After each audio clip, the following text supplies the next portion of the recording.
Ассалаумағалейкум ардақты ағайын. Қызылорда облысы Сырдария ауданы Теренөзек ауылына келіп тұрмыз. Дәл осы ауылдың 16 жасар тұрғыны ауыр дертке шалдығып емделу үшін Индияға сапар шегеді. Амал нешік, Индияда ем басталмай тұрып, науқас қайтыс болады. Қазір енді мәселенің мән жайын толығырақ білу үшін марқұмның анасымен сұхбаттасу үшін ауылға ат басын бұрамыз. 20 сәуір күні Үндістан астанасы Нью-Делиде Қызылорда облысының 16 жастағы тұрғыны Сұңқар Сәбит көз жұмады. Анасының айтуынша, олар шетелге баласын ажалдан арашылап қалу үшін барған. Себебі жас өспірімге аталық без ісігі диагнозы қойылған еді. Алайда кәмелетке толмаған баланың өлімі онкологиядан емес, жүрегіне байланысты болған.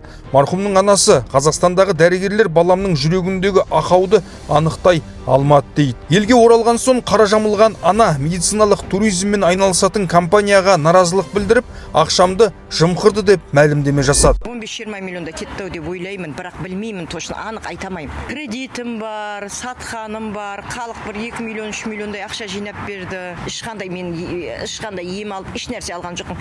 Тек ақша сыпырып ала берді. Ал шын мәнінде не болды? Сұңқар Сәбит нақты неден қайтыс болды? Үндістанға апарған тарап расымен отбасының ақшасын емденуі мүмкін бе? Бүгін біз осы және өзге де сұрақтарға жауап іздейміз. Ардақты ағайын, біз Сұңқардың үйіне келдік.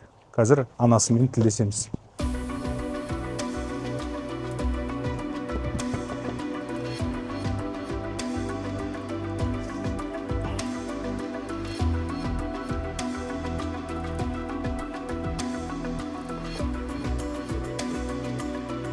Райхан апай, сіз ба? Саламатсыз. Рұқсат па кіруге? Иманды болсын. Алла алдынан жарылқасын. Болды, жыламаңыз енді. Үйде кім бар өзіңізден басқа? Жалғыз өзіңіз ба? Бүгін бейсенбілігі ма? Ардақты ағайын, дәл қазір біз 16 жасар марқұм болған баланың шаңырағына келдік. Бүгін бейсенбілік екен. Жаңа ғана қонақтар анасы шығарып салған, Құран оқылған, иманы саламатты болсын деп біз де көңіл айттық. Енді Райхан апай, сұхбат беруге дайынсыз ба? Иә, бірақ әлі стресстен шыға алмай жүрмін. Егізі дайынмын. Жақсы, енді бәрін басынан бастайықшы. Жалпы сіздің неше бала шағаңыз бар? 2 ұлым бар. Оның кенжесі қайтыс болған Сұңғат қой? Сұңқар. Сұңқар, иә? Сұңқар. Жасы 16-та болған. Иә, марттың 25-іне осы жылдың 26-ның 16-ға толдық. Ал тұңғышыңыз? 2008 жылғы ертең шілдеде 18-ге толады. Отағасы бар ғой? Бар. Сіздер өздеріңіз немен айналысасыздар? Біз шағын магазиніміз бар, енді ауылдық жер ғой. Болды, солмен ғана айналсамыз. Күйеуім негізі диабетик, 2 жерде учетта тұрады. Тяжелая форма диабетик қой. Анауына жұмысқа жарамайды. Енді ұлыңыз туралы сөйлесейікші. Ұлыңыздың ауырып қалғанын, дертін, диагнозын қашан білдіңіздер жалпы?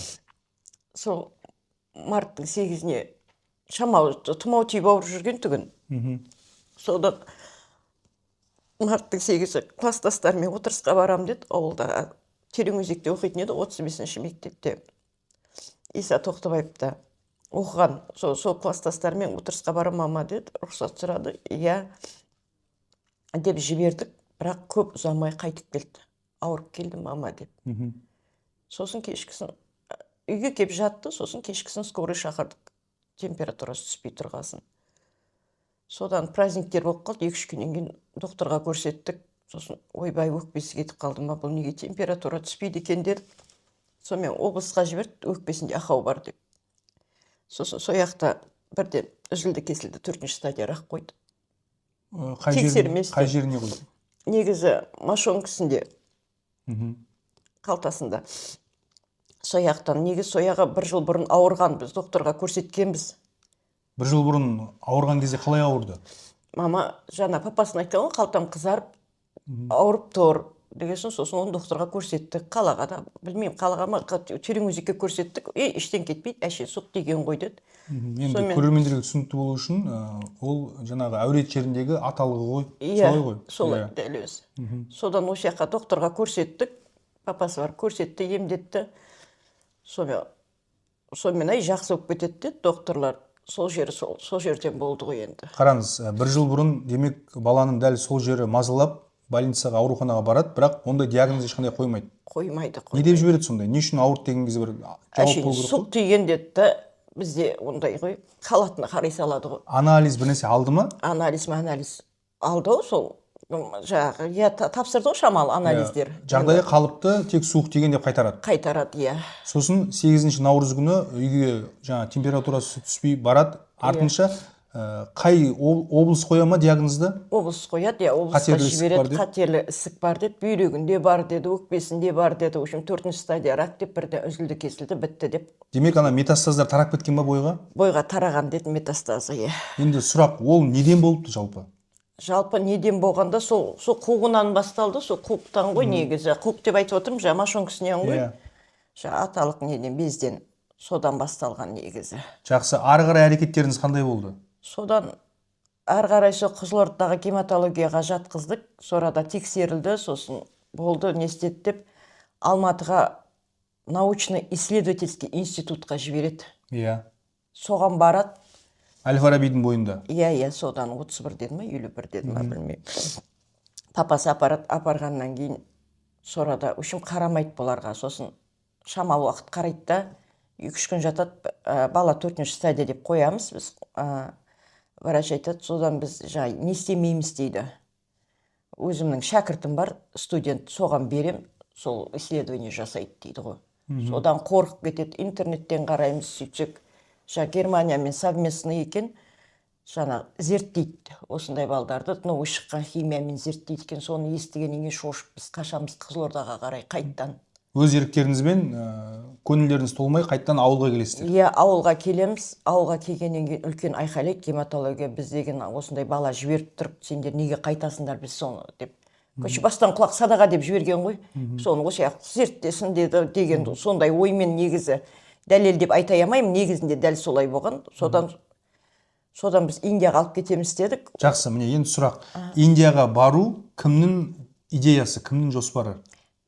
Осы ауылда болғанда, осы ауылға жақын біреулер емделіп сояқта жүр екен. Сосын сол Гүләм адам маған жіберсе, біз емдейміз деп айтты деп, жаңа Гүлжазира деген әйел. Гүлжазира деген кім жалпы? Жалпы сояқта жүрген білмеймін. Сояқта бір келген ауруларды күтіп алады. Сонымен міне, Индия мен Қазақстан арасындағы науқастарға көмек беретін, жәрдемдесетін бір не ғой? Ұйым ғой, иә, ұйым ғой, өздерінше ашып алған. Жақсы, сізге жаңағы Гүлжазираның контактысын жаңағы ауылдасыңыз бере ма? Иә, есімі кім ол келіншектің? Ол кісінің есімін айтпай ақ қояйын, жақында емге барады. Жақсы. Иә. Одан кейін сіздер Гүлжазирамен тікелей сөйлесесіздер? Иә, бірден тікелей сөйлесеміз, бірден загран дайында, қазір-ақ не істейміз, дайындаймыз дейді. Бірден аяқ асты загран енді бір апта күттік. Праздник болып қалды, сол арада наурыз, мынау осы мартта праздник көп қой. Содан кейін загранымыз дайын болады, 3-4 күн ішінде виза дайын болады. Сұрақ, сіз Гүлжазирамен ең алғаш сөйлескен кезде диагнозын айттыңыздар, одан кейін бұл жалпы Индияға барсақ емделе ме, және емделсе қанша қаражат кетеді деп сұрақ қойдыңыз ба? Қаражат қанда мен телефонымда былайынша негізінде бар.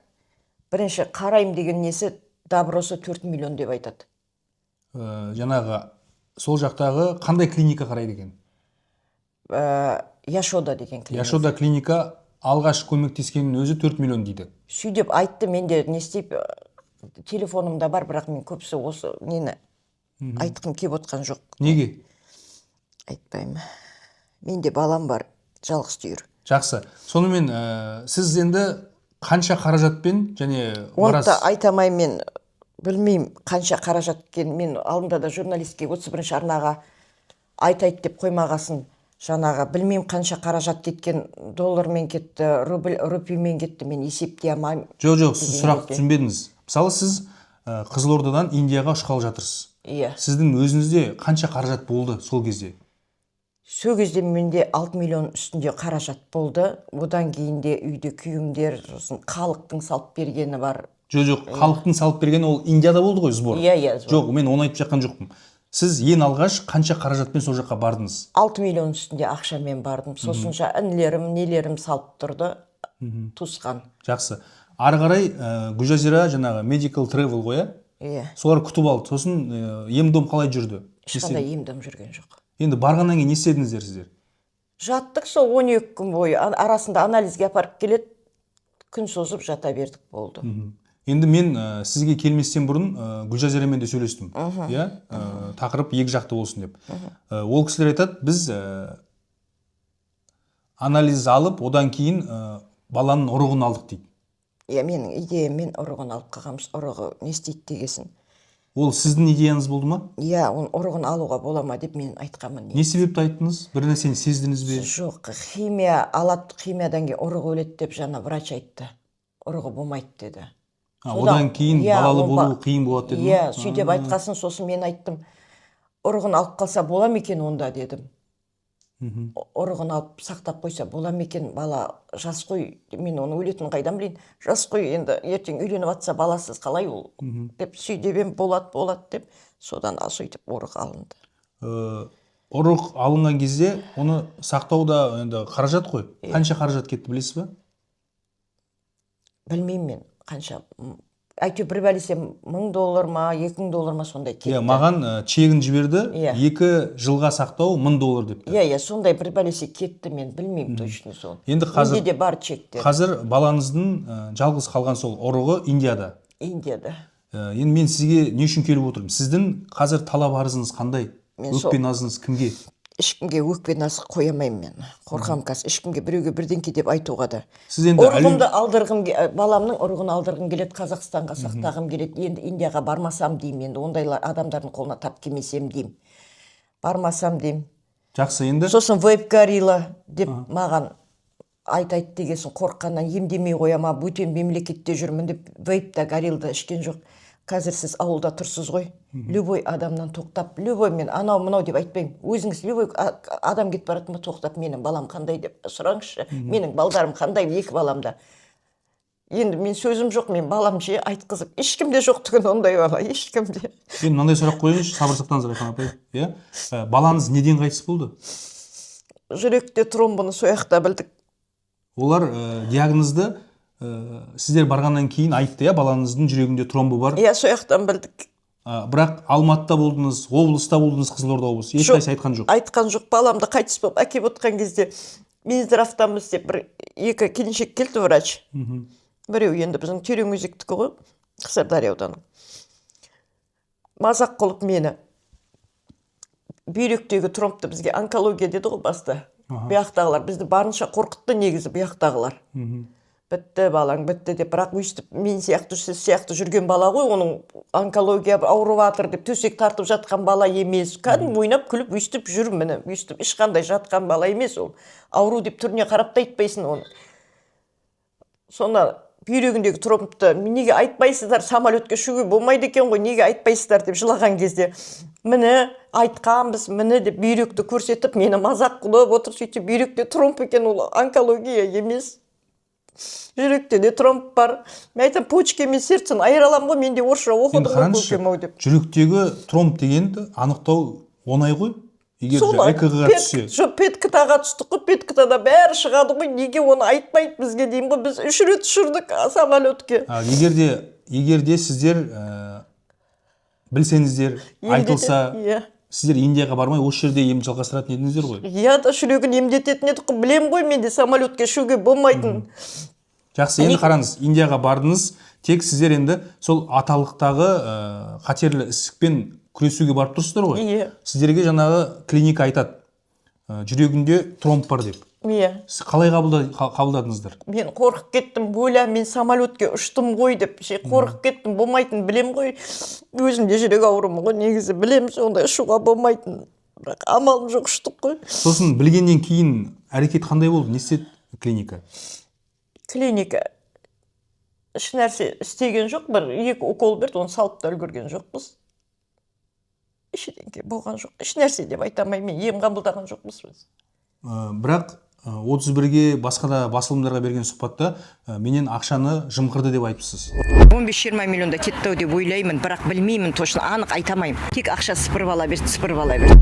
15 миллиондай ақшаны жымқырды деп айтыпсыз. Жоқ, қанша айта салыңыз деп мен аффектте тұрдым, мен шоктан шыққан жоқпын. Сол кезде мен оларға мен журналистте де бар шығар сұхбаттар ішінде. Мен білмеймін қанша кеткен, білмеймін дегесін под давлением мен айта салдым аузыма келген жақсы қараңыз, енді ақпаратты мен сізге қазір енді сіз салқын қандылықпен жауап беріңіз. Өйткені бұл жерде бір баланың тағдыры емес, күллі ол жерде де емделіп жатқан адамдар бар. Мына жақта да бар, иә. 15 миллион деген сумма қайдан шықты? Әлде журналистер айтқызды ма? Журналистер айтқызған жоқ, бірақ білмеймін қалай аузыма келген. Бірақ қанша кетті жобам, айтсаңшы деп қайта сұрай берді. Мен айттым, мен білмеймін, орада доллармен кетті, рупиямен кетті, мен есептеу білмеймін. Бірақ менің немде негізі айттым ол журналистке, менде 6 миллион үстінде ақша бартың 7 миллионға жақын. Бірақ сол кетті. Бірақ халықтың да салватқаны бар, мен андай сумма кетті деп айтамаймын деп айттым орада. Орада айтылуына айтты, ол журналистерінде сұхбатты не істеген кезде тұрады шығар. Мен айта алмаймын деп айттым, қанша кеткен. Сол мен білмеймін қалай не айтқанымды. Стрессте жүргесін солай айтуға тура келді ма білмедім. Айтамаймын. Одан кейін сіздер бала енді таксиде қайтыс болды дейді, қасында кім болды? Мен болдым. Жедел жәрдем алып кетіп қайтыс болды ма, әлде таксидің ішінде қайтыс болды ма? Таксидің ішінде қайтыс болды. Барам дегенше бір 5-10 минут болды қайтыс болғанына. Бала білем ғой мен. Жедел жәрдем кім шақырды? Жедел жәрдемді сорада таксист шақырған жоқ, таксист алып барды. Неге, клиникаға? Ешкім шақырған жоқ, клиника, Аполло клиника жақында сол жерге апарам деді. Апарды, бірақ орада уже неде ешкім бізге көмектескен жоқ. Жаңағы таксист екеуміз носилкаға салдық, апардық, бірақ уже өліп қалғанын білдім. Мен біз орада білдім ғой, енді демі шығып кеткен қолымда ғой. Қанша мысалы ауруда бақтым, қанша неде бақтым білем. Жақсы, сосын міне клиникада балаңыздың о дүниелік болып кеткенін білдіңізде, сіз енді дереу ол жақтағы танысыңыз, жаңағы жалғыз Гүлжазира ғой. Гүлжазираға хабарластыңыз ба? Ана таксист звондады. Сосын ол кісі келді. Келген жоқ ол кісі. Не істеді ары қарай? Ол переводчик Фарангизбен Жұлдыз деген жіберді. Содан Жұлдыз карточкаңызды беріңіз деді, кодын айт деді, білмеймін дедім. Телефоныңыздың, Каспиіңіздің кодын айт деді, айттым. Білмеймін, әйтеуір бірдеңкесін алып атты, ақша үшін. Олардың маған берген көмектесті деді, бірақ ешкім менің балама орада көмектескен жоқ. Бас аяғында қасында жүрмін. Баланы олар уже бірден білді, өліп қалғанын сорада. Қарады да қоя қойды. Олардың маған айту дерегі бойынша сіздің Каспиіңіздің кодын сұраған, одан кейін сіздің Каспиіңізбен 23 мың теңгеге жаңағы төлем жасаған. Жаңағы скорыйдың қабылдап клиникасы енді. Телефонымды сұрап, суретке түсіріп, ішінде Каспидің бәрін сөйтіп атқан білмедім мен. Енді сұрақ, мәйітті қалай алып келдіңіздер? Кім көмектесті жалпы осыған? Соған сыртқы істер министрлігі көмектесті, звондап хабарласты, телефонда болады ғой. Сосын Қазақстан консульствосы көмектесті, айтты. Жаңағы не істеп жатыр, үйтіп жатыр, бүйтіп жатыр, көмектесеміз балаңызды алып беруге, бүйтуге деді. Полицияда сода жүрдік қой енді. Бірақ сосын билет алдық деп консульство, билетіңізді алдық, балаңыздың неңіз ақысында, жол ақысында төлеп қойдық деп маған телефонында бар консулдың замама соның нөмірі. Сол маған хабарласты өзі. Оны төлеген Сыртқы істер министрлігінің консулы ма, әлде Medical Travel? Маған Medical Travel деп айтамаймын, маған консул өзі шықты. Өзі шықты, телефонды қазір менде нөмірі де бар, ол кісінің сақтап қойғанмын. Сол кісі өзі шықты, билетіңізді алдық, консульстводан естедік, сыртқы істер бірдеңке деп айтып атты, мен ұмытып қалдым. Маған Гүлжазира жаңағы Medical Travel'дың иесі чектерді жіберді. Сізге және балаңызға билетті сол өзі алып беріпті. Маған еші консульство сөйдеп айтты өзі. Менде мына жерде енді мен сізге келместен бұрын тақырыпты зерттедім ғой. Сосын Гүлжазираға шықтым. Бала мәйіт қайтыс болғаннан кейін мәйітті елге жіберген кім және Райхан ханымға билет алып берген кім деп. Сосын маған ол құжаттарын жіберді. Қазір монтаж кезінде экранда көрсетем. Сосын Алматыға келген, бірінші Алматыға келдіңіздер ғой? Иә. Одан кейін сізге Гүлжазира ақша берді ма? Ана кім Антон деген бір қарай менде әлі тұр жұмсаған жоқпын. $100 мен $200 ақша кеп берді. Жаңағы азық түлік анау мынауға деп $200 берді ме? Білмеймін неге бергенін, алмайым дегем, ана менің сумкама бүйтіп салып жіберді. Кім? Антон деген кісі. Енді мынандай сұрақ. Сіз Индиядан Алматыға кетер кезде Гүлжазирамен жақсы шырайда көңіл күйде қоштасып кеттіңіз ба? Білмеймін мен в общем өзі білмеймін Алматыға қалай келгенімді, Алматыдан ауылға қалай келгенімді, сол екі ортада не болған мен білмеймін, шынымды айтайыншы. Рахмет саған, Гүл аға, рахмет, көп рахмет. Жат елде, бөтен елде қолдау беріп қамқоршы болғаныңа рахмет ризамын, Алла разы болсын. Қасымда жабырқағанда қасымда табылғаныңа рахмет, шын жүректен айтып тұрмын. Жаным, разы бол жаным.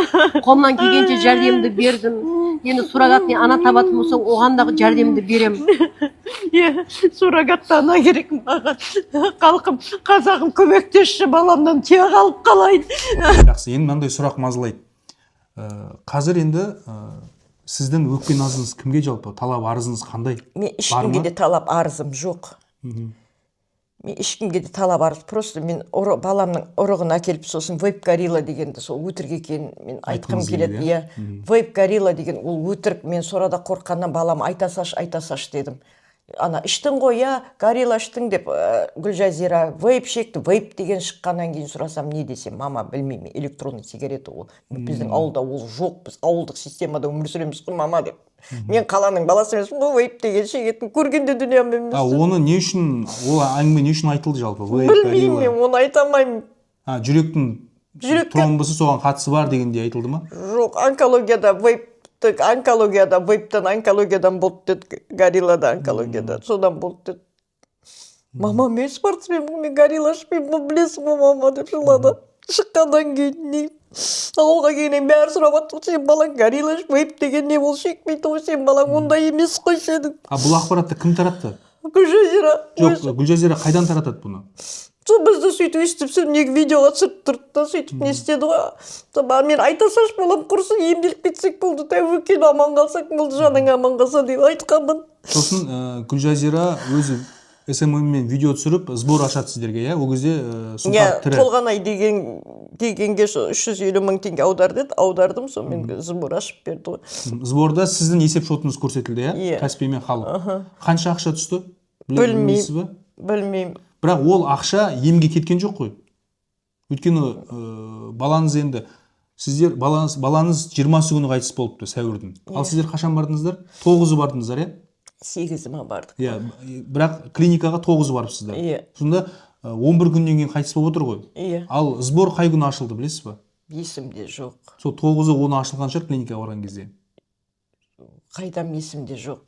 Айта алмаймын. Сосын мынандай ақпарат тарап жүр. Рас өтірігін өзіңіз айтыңыз. Баланың еміне деп түсірілген жаңағы жиналған ақшадан несие төледі деп. Несие төлегеніңіз бар ма, әлде жалған ақпарат па? Жоқ, несие төлеген жоқпын. Кім айтады оны? Әлеуметтік желілерде оқып қалдым.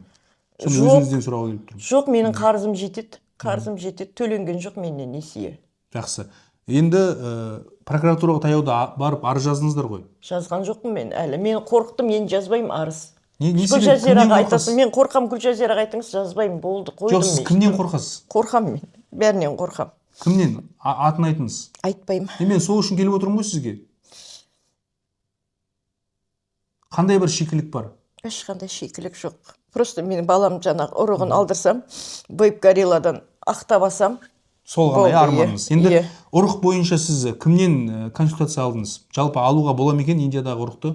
Алдыруға болады дейді ғой. Кім айтады?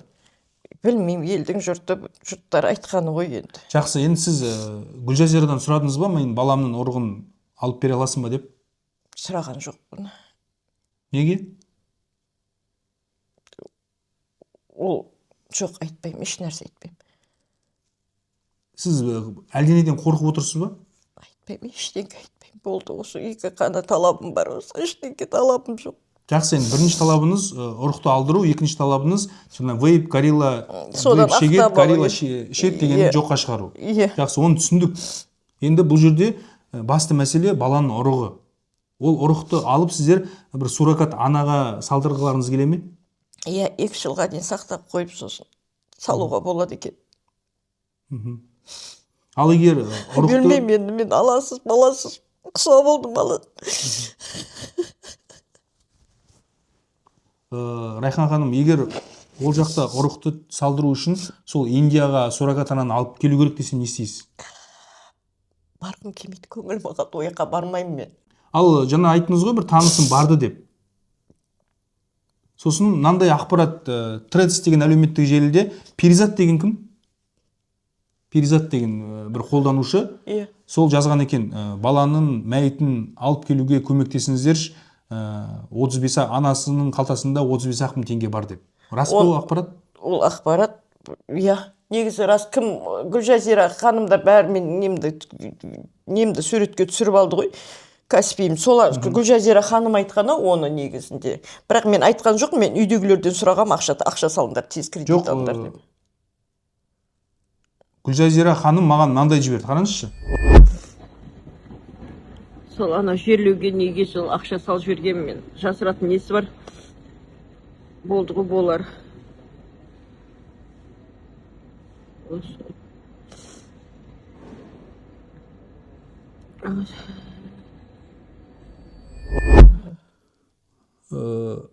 Бұл сіздің Каспийіңіз екен. Иә. Білмеймін ғой. 6.326.423 теңге. Оны қаяқтан алған? Енді сіздер бірге түсірген ғой сізді, жаңағы Каспийіңізге ақша түсіп міне көрдіңіз ба? Алла шипасын берсін деп ақша салынып жатыр. Ол менікі емес шығар, қайдан біледі менікі екен? Менікі емес ол. Мен ондайды қайдам. Мынау сіздің телефон ба? Кәне. Білмедім. Міне 3 миллион болған, одан кейін енді ақша түсіп жарайды. Бұл жаңағы сбордың ақшасы шығар, мүмкін. Жоқ, мен кредит алып кеттім. Мен кредит алдым, қарыз алдым, әйтеуір сөйтіп кеттім мен. Енді 35 мың теңге деген қайдан шықты деген ғой? Білмеймін. Егер жаңа консульство көмектессе мәйітін тасымалдауға, оны Гүлжазира мен төлеп бердім деп маған несін чегін жіберіп отыр. Қазір мен сізге, сіз енді балаңыздан қайғырып жүрген кезде көрмеген шығарсыз. Міне, мәйітке сіздің көзіңізше $1300 төлеп жатыр. Менің көзімше. Міне. $1300, да? Нет, я же договорилась 1300. Нет, 400 я не могу, у меня все есть это. Я с Амиром уже поговорил уже, $1300. 1300. Я.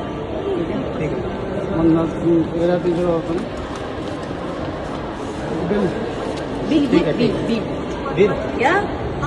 Мынау сіз ғой. Мен білмеймін. Қараңыз. Білмейді ке, мен өшім шокта болып жүрдім ғой, мен еш нәрсе білмеймін сөзіңше.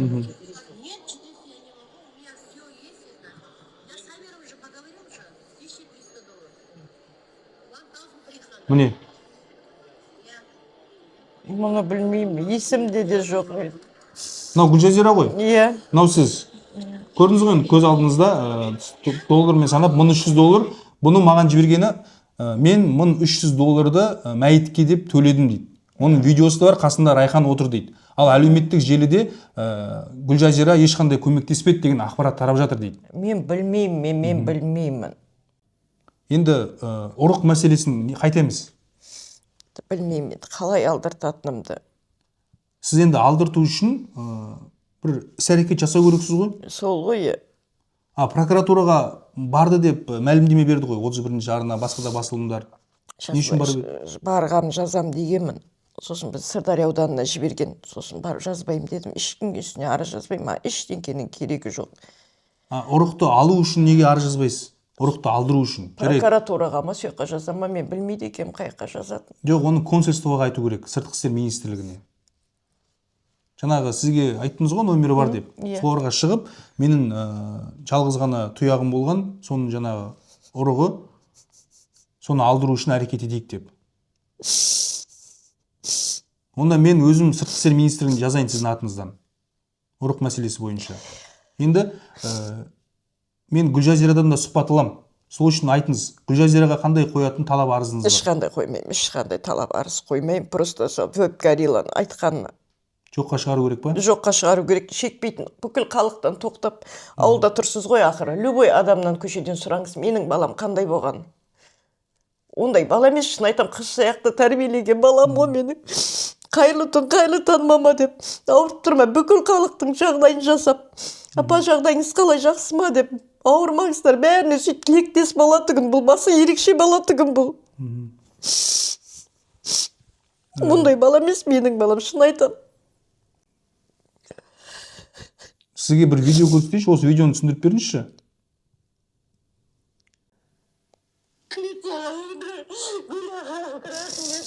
Мына жерді білесіз ба? Білем, Не жағдай болды? баламды тиеп, ал қайтыңдар деп сөйтіп атқаны ғой. Сіз енді мына жерде лебіз айтып жатсыз. Рахмет деп жатсыз, иә? Камераға айтамаймын енді. Ештеңе айтпаймын, мен қорқамын. Менің балам бар. Жат елде, бөтен елде қолдау беріп қамқоршы болғаныңа рахмет, ризамын, Алла разы болсын. Айт деді маған сұрады. Сіз мәжбүрлі түрде айттыңыз ба? Айт деді, айттым, мен орады ешкімге айтатындай жағдайда емес состояние, баламнан айырылып ауышып жүрген кезім түгін. Сіз мына видеоны енді бұлар маған дәлел ретінде ұсынып отыр. Иә, дұрыс қой. Аман есен қоштастық, рахметін айтты, бірақ шудың барлығы Қазақстанға барғаннан кейін шықты деп. Енді мен сізден сұрайын, өзім келіп отырмын өз аяғыммен. Бұны сіз күштеп айтқызды ма, әлде өзіңіздің шынайы пікіріңіз ба? Лебізіңізді айтыңыз деп ана іште түсіріп тұрған қыздар сол іште сол кезде сөйтіп айтты, видеоға түсіріп тұрып. Оны түсіндім ғой. Енді бұл сіздің шынайы пікіріңіз ба, әлде маған қорыққаннан айттыңыз ба? Қорыққаннан, бөтен ел болғасын мен қайтқым келді ауылға. Баламды аман есен алып қайтқым келді. Енді мына жерде сіз кімнен қорықтыңыз? Қандай қорқыныш болды? Айтамаймын. Ештеңе айтпай, ешнәрсе. Мәйітті аман есен жаңағы тескізбей, ақшасын төлеп, сізге билет алып, шығарып салып жатса, қандай қорқыныш болды сізде? Айтпаймын, ештеңе айтпаймын. Жақсы, енді бізде онда жалғыз мәселе сол ұрықтың мәселесі болып тұр ғой. Иә. Ұрықты енді аман есен Қызылордаға алып келсеңіз, суррогат ана таба аласыз ба? Білмеймін ғой, енді табам деп үміттеніп отырмын ғой, енді үмітсіз шайтан деп қайдан беді. Оған әкесі не дейді? Қарсы емес қой, әкесі де енді қайтеді енді. Осы видеоны сыртқы істер министрлігі көреді. Айта аласыз ба камераға? Қандай өтінішіңіз бар? Өйткені бүкіл қазақ елі көреді. Біліп тұрмын, қазақ елі көретін. Тек жалғыз үмітім баламда түгін. Менің балам ерекше бала түгін. Енді білмеймін, мен одан тияқ қалмаса. Қорқам менде жалғыз бала қалды енді. Осы баланың артынан бала ерсе деген ойым. Сіз камераға қарап айтыңыз, сыртқы істер министрлігіне өтініш айтамын деп.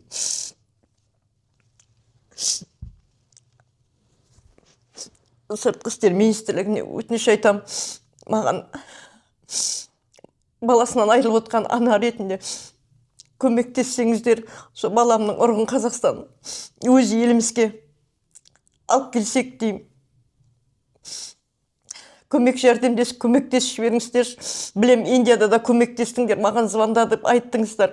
Мені бір рет тағы да өтінішім. Жақсы, түсінікті. Енді кімге талап арызыңыз бар? Бар болса бар, жоқ болса жоқ. Жоқ, ешкімге талап арызым жоқ.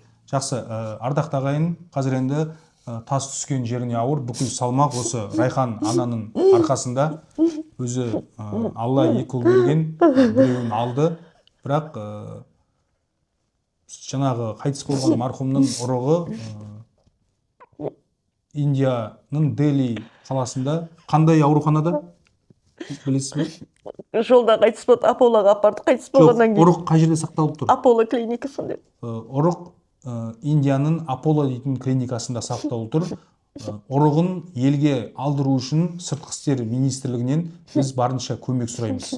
Және Гүлжазира ханым, сіздің де егер де көмегіңіз болса, біз зәруміз. Ары қарай сізбен де мен сұхбатты бетпе-бет сұхбаттасам, мәселенің мән-жайын сол кезде анықтаймыз. Ардақты ағайын, Қызылорда облысы Тереңөзек ауылындағы түсірілімді аяқтап, екінші тараптың шындығы һәм ақиқатын есту үшін Үндістан мемлекетінің астанасы Жаңа Делиге ұшып келдім.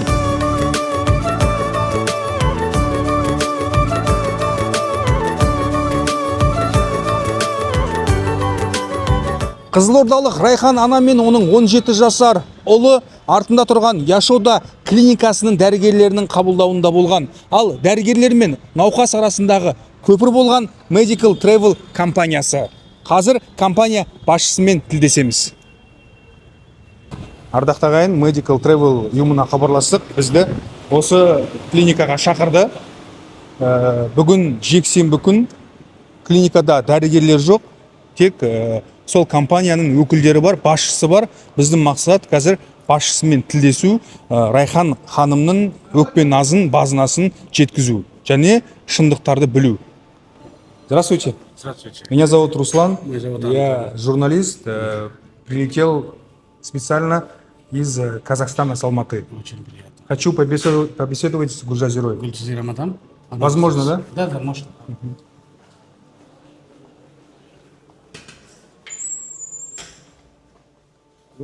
Ассалаумалейкум. Саламатсыз ба? Руслан Өтепбай болады. Қуаныштымын. Гүлжазирасыз ғой? Иә. Ассалаумалейкум. Главный команда Яшода, CEO из больницы, главный команда. Доктор Дагер. Сіз өзіңізді таныстырып кете аласыз ба? Мен Гүлжазира Өмірзаққызы, координатор осы Яшода клиникасымен жұмыс жасаймын және Аполло клиникасымен жұмыс жасаймын. Medical Travel'дың Medical Travel'дың басшысымын. ал мына қасыңыздағы азамат таныстыра аласыз ба? Бұл кісі CEO, директор, осы Яшода клиникасының директоры Сунил Дагер. Сұхбаттассақ болады ғой, Иә, әрине. Аха, жақсы. Гүлжазира ханым, мен арнайы осы мәселені көтеріп, Үндістанға келіп отырмын. Сізге дейін мен Қызылорда облысына Тереңөзек дейтін ауылға барып, Райхан деген ханыммен сұхбаттасқам. Қазір енді мен бірден ол мәселеден емес, жалпы сіздің жұмысыңыздан бастағым келіп тұр. Medical Travel компаниясы немен айналысады?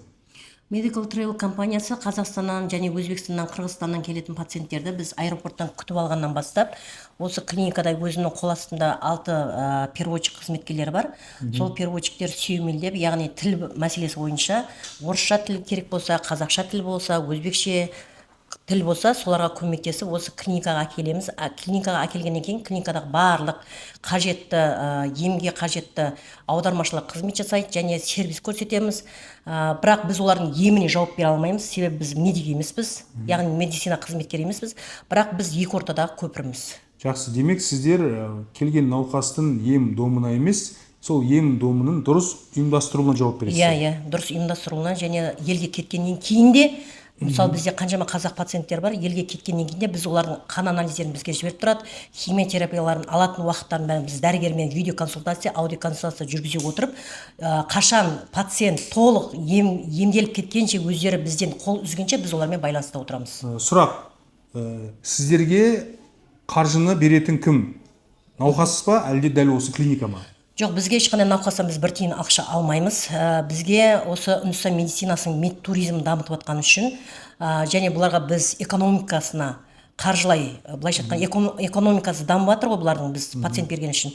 Сол үшін бұлар өздері бізге төлейді, төлем жасайды. Ал екі ортада көпір болып жүрген науқастардан сіздер бір тиын қаржы алмайсыздар? Жоқ, ешқандай біз бір тиын қаржы алмаймыз. Сіз болмасаңыз да сіздің компанияңыздың адамдар алуы мүмкін ба? Жоқ, мүмкін емес, себебі мен әр қызыма арнайы, мысалы менің өзім шотыма түскен ақшадан мен қыздарыма өзім арнайы салық төлеймін, налог былайша айтқанда, және айлық төлеймін. Страховкасын төлеп отырамын. Сіздің сыртыңыздан сізге білдіртпей алуы мүмкін ба? Жоқ, мен ешқандай оған кәміл сенімдімін. Себебі менің қыздарым бірінші келген күннен бастап мен оларға тәрбие бергенмін, және менің қыздарымның барлығы тәрбиелі қыздар, тәрбиелі отбасыдан шыққан, олар біреудің бір тиын қиянат жасайтын қыздар емес. Жақсы. Қазақстандықтардың көбісі қандай дертпен ем іздеп осы елге, осы клиникаға келеді? Основном 90% онкологиямен. Және енді пайызға шаққанда солардың келгенінің қаншасы емделіп кетеді? 50%-тен жоғары емделіп кетеді. Ол неге байланысты? Ол дәрігерге байланысты.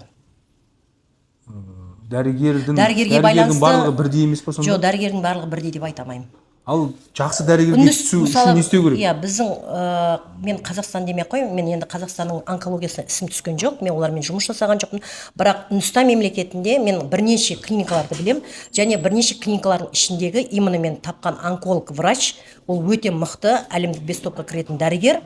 Сол себептен мен сол дәрігер алдын Аполло клиникасына жұмыс жасады, қазір Яшода клиникасына ауысты. Сол себептен өзімнің қазақтарыма сапалы ем үшін мен Маниш Сингілмен бірге осы Яшода клиникасына ауыстым. Кім дедіңіз? Маниш Сингл. Маниш Сингл. Жақсы. Әгер әки Маниш Синглдың уақыты босалмай жатса, сіз пациенттерді Қазақстанда күткізіп, сол бір уақытқа жоспарлап алып келесіз бе, әлде шақыра бересіз бе? Жоқ, біз шақырудан алдым міндетті түрде әрбір пациенттің қағаздарын аламыз. Бізге себебі ол пациентті шақырған, былайша айтқанда адамның өмірімен ойнағанмен бірдей. Ол онкологиялық пациент. Ол келгеннен кейін ол емі ары қарай қандай болады? Себебі біздің Қазақстаннан, не только Қазақстан, Қырғызстаннан, Өзбекстаннан келген пациенттер, ол жақтың тексерумен келген кезде, бұл жақта тексерілген кезде олардікі аспан мен жерде разница шығуы мүмкін. Себебі мысалы 4-ші стадия деп береді, бірақ бұл жерге келгенде даже рак болып шықпай, таза болғанда пациенттер бар. Ол бойынша менің Instagram парақшамнан көрсеңіз болады.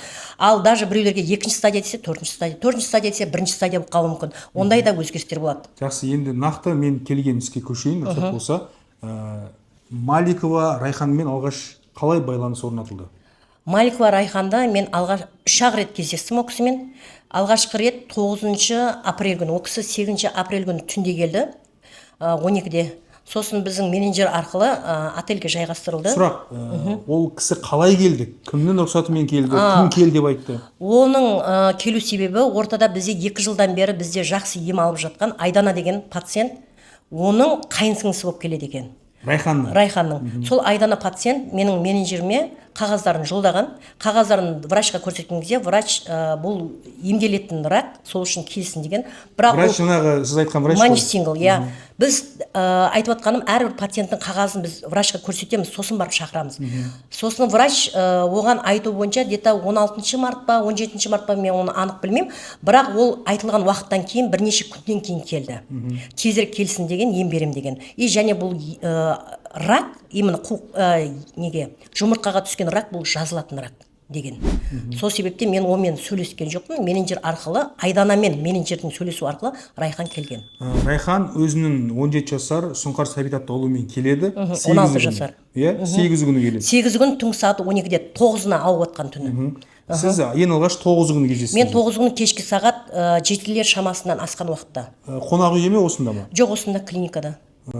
Клиникада алғаш кездескен кезде қандай мәміле болды? Доктор Маништің приемына кірді. Доктор Маништің приемына кіргенде біз Қазақстаннан келген қағаздарды, менің переводчик қызым переводтайды. Мен сол приемда қатысамын. Себебі әрбір пациентке қажетті сұрақтарды мен доктордан алып отырамын. Сол кезде алғашқы кірген кезде қағаздарын бәрін қарап шықты да, сосын қандай тексеруден өту керек екенін бәрін жазып берді. Сосын бізде 9 апрель күні приемда болдық. 10 апрель күні уже тексеру басталды. 10 пятница болды, 11 суббота болды, сосын 12 демалыс болды, 13 күн тағы тексерулер жалғасты. Сөйтіп 13 күні біз кешкі сағат 9-да кірдік Маниш Синглдің приемына. Сол кезде балада именно жүрек жағында тромб бар екенін біздің тексеруден кейінгі, осы Үндістанға келген тексеруден кейін анықталған тромб болды. Оны ата-анасы сіздерге дейін білмеген бе? Білмеген. Даже қағазда, Қазақстанда қағазға жазылмаған, көрсетілмеген тромб бар деп. Жақсы. Ең алғаш анасы баласымен келген кезде сіздер енді қанша қаражатын бар деп сұрайсыздар ма, әлде сұрамайсыздар ма? Мынанша қаражат бар ма деп сұрамаймыз, себебі менеджер әр пациентпен сөйлескенде сіздер уақыт өткізбеу үшін где-то шамасы 4 миллионмен келе беріңіздер. Тексеруден кейін анық болғаннан кейін сіздер уже ары қарай сума толығымен айтылады, дәрігердің өзі айтады. Біз сума айтуға біздің ақымыз жоқ. Сосын барып, ары қарай белгілі болған кейін сіздер бір күн болса да лечениеңізді ала беріңіздер, себебі 4 миллион барлық сразу тексерілуге кетпейді ғой. Тексерілуге көп болса $1000 аса кетеді, ең көп дегенде. Одан кейін уже сразу бірінші, екінші, үшінші химияларды ала береді. Жетпей барса, сосын алдырта бересіздер деп айтады. Ал енді Райхан Маликова ұлымен қанша қаражатпен келіпті? Қанша қаражатпен келгенін білмеймін. Менде даже видеосы бар. Ол қалтамдағы бар қаражатпен шықтымда келе бердім. Себебі маған қайынсіңлім Гүлжазира ханымға жетіп алсаң, ол кісі өте жақсы адам, саған көмектеседі деді. Және мен келгеннен кейін деді, осы жерде қаншама қазақтан естім, сіз қол ұшын беретін адам екенсіз. Мен қаражатым аз дегендіктен, давайте онда дедім, мен сізге сбор ашып берейін дедім. Жақсы. Дәл осы видео сізде бар ма? Бар. Қоюға рұқсат па бізге? Конечно. Берем. Неге бермеске? Жақсы, онда дәл осы жерден біз үзіп сол видеоны көріп алайық. Қайынсіңлім де айтып жатыр ғой, бірақ осы кембер естіп жатырмын осы сөз туралы. Қазақтардың не айтады? Қазақтардың таптырда барсаң Гүлия ханым тауып ал. Бірден Гүлия ханым жаныңа жолау болады, барсаң соған бар деп. Амал жоқ қолымда баранша мен шығып кеттім сол құрсын. Тәуекел баламға сабақ тірі деп. Құдай жеткізсін. Самый главный не беретін түрі. Вовремя келдіңдер. Өте дұрыс істедіңдер. Вовремя ракта енді басталған уақытта келген, ол адам всегда ракты жеңеді. Уақытты өткізіп бірнеше химия алғандар да қиын. Солай анасы сбор ашуға рұқсатын береді, сосын сбор ашылады, иә? Иә, енді ол Сборда кімнің шоты тұрады? анасының. Өздерінің шоты Иә, тұрады. мен ешқашан өзімнің немесе басқа адамдікін қоймаймын. Себебі оны білемін, заңға қайшы келеді. Мен себебі біреудің қалтасына қарамаймын. Ол кісінің анасының Каспий Гольд номері ма, ол бойынша да тоже менде сюжеті бар, видеосы бар. Қойғамыз, сосын мен өз парақшама салып берем. Не только Райхан, мен басқа да пациенттерге солай істеп берем. Чтобы адамдар қиналып қалмасын, емі үзіп қалмасын деп. Осы сборды түсіру үшін СММ 350 мың теңге алды дейді, рас па осы? Иә, рас. Ол СММнің өзінің жұмыс құны, иә? Иә, ол маған қатысы жоқ. Себебі ол өзінің жұмысы, ол қалай не істейді, таргетке жүргізеді, сосын постоянно онымен байланыста отырады, видеоларды қайта-қайта қойып отырады, немесе стористерге салып отырады, өзінің аккаунтына кіріп, сол аккаунтты да жүргізіп отырады. Жақсы. Сонымен бас Ол аяғы 350 мың дегенде менің жұмыс ақым сондай деп айтқан, бірақ өзіңіз біліңіз, өзіңіз көріңіз жағдайыңызға қарай. Себебі сіз барақшамен келді дегенді естіді ғой, мен түсіріп атқанда. Өзіңіз біліңіз деген кезде, жоқ айналайын, мен ешкімнің ақысын жемеймін деп, өзі добровольно берген. Райхан. Каспий картасына аударған. Сбор қай күні түсіріледі және қай күні салынады? Сбор егер менің есімнен шығып кетпесе, где-то понедельник күні 13 күні түсірілді. 14 деп айтпай қойын, монтаж анау-мынауысымен. Где-то бір среда или четверг 15 немесе 16 күн салындау.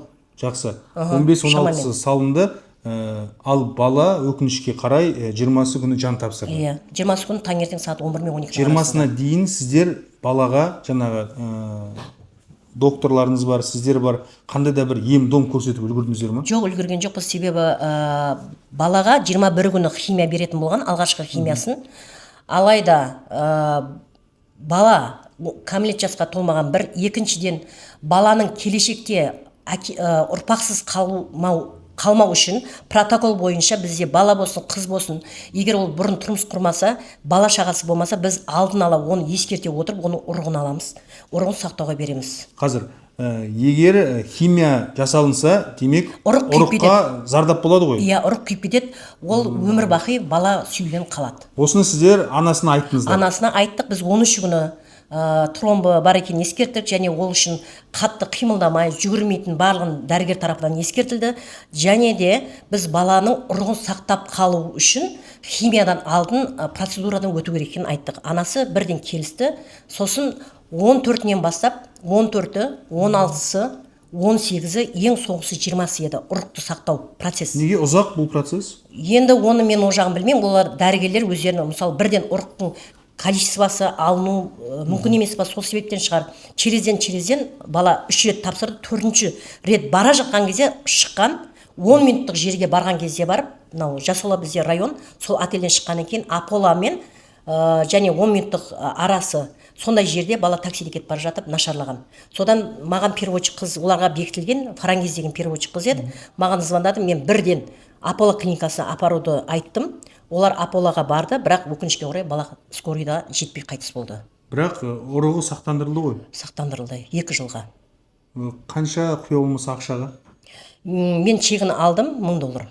$1000. Оны төлеген Райхан ғой? Райхан, иә. Оны қалай төледі, мен енді о жағын білмеймін, бірақ менің естуімше картамен төледі деп. Жақсы, енді бас аяғы Райхан дәл осы Үндістанға келу үшін кеткенге дейін қанша қаржы жұмсады емге? Анализге, жаңағы ұрыққа, басқасына? Қазір мына жерде барлық чектердің бәрін мен шығарып алдым. Именно Яшода клиникасына кеткен барлық тексеруден, қажетті тексеру онкология бойынша барлық тексеруден өткен сума 98 мың чем-то рупий. Ол біздің қазақ теңгемен санағанда 485 мың теңге. Бұл Яшода клиникасына онкология бойынша полный чекаптан өткен сумасы. ПЦД бар, экосердцасы бар. 485 мың. 485 мың теңге, біздің теңгемен санағанда.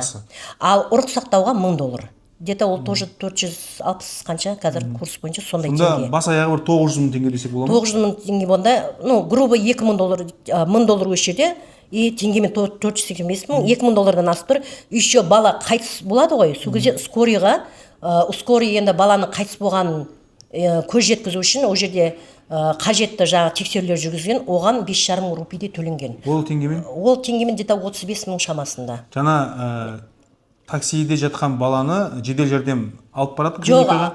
таксимен жеткіздік біз. Қабылдап алды, Иә, соның қабылдап алды, тексерістерінің соның құны, жүректерін иә, тексереді 35 ғой. мың. Иә, 35 мың теңге жұмсалды, бар жоғы.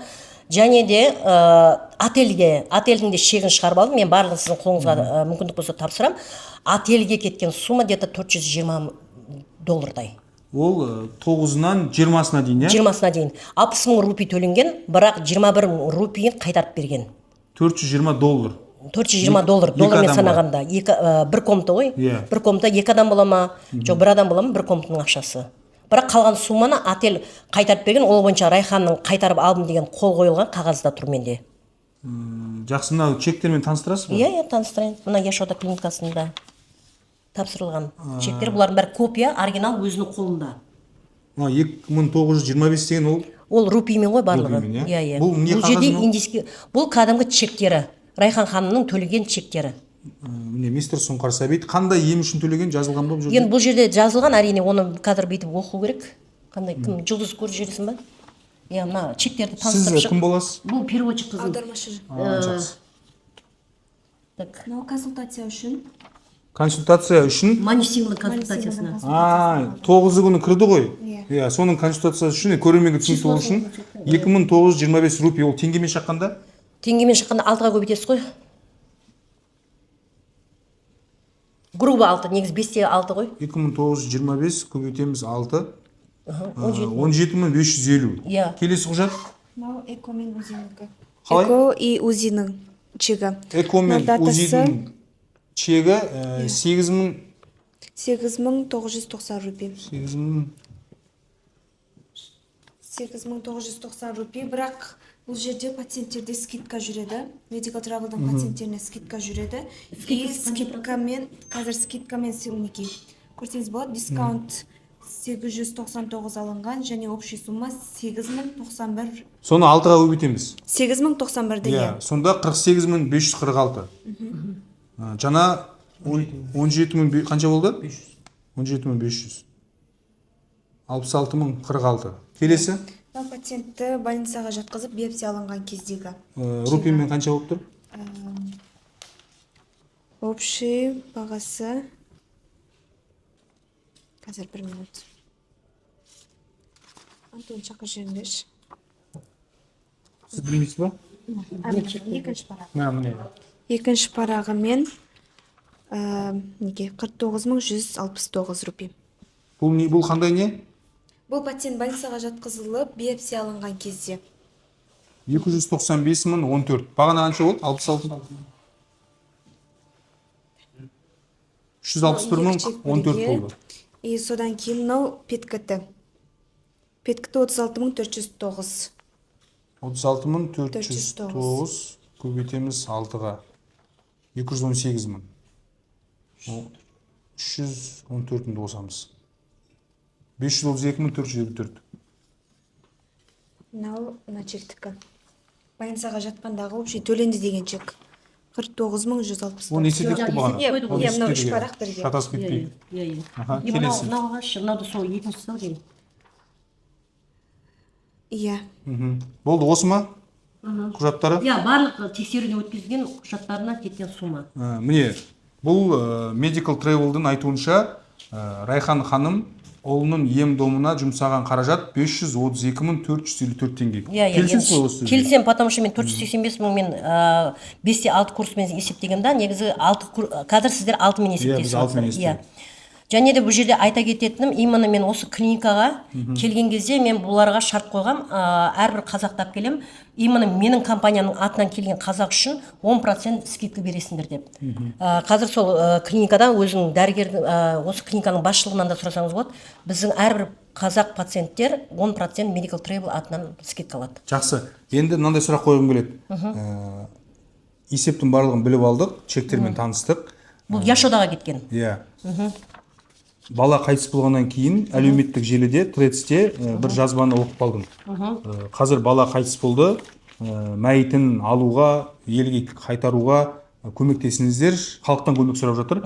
Және себебі жаңа марқұмның анасының қалтасында 35 мың теңге деді. Жоқ, оған мен келіспеймін. Мүлде қате және жалған ақпарат ол.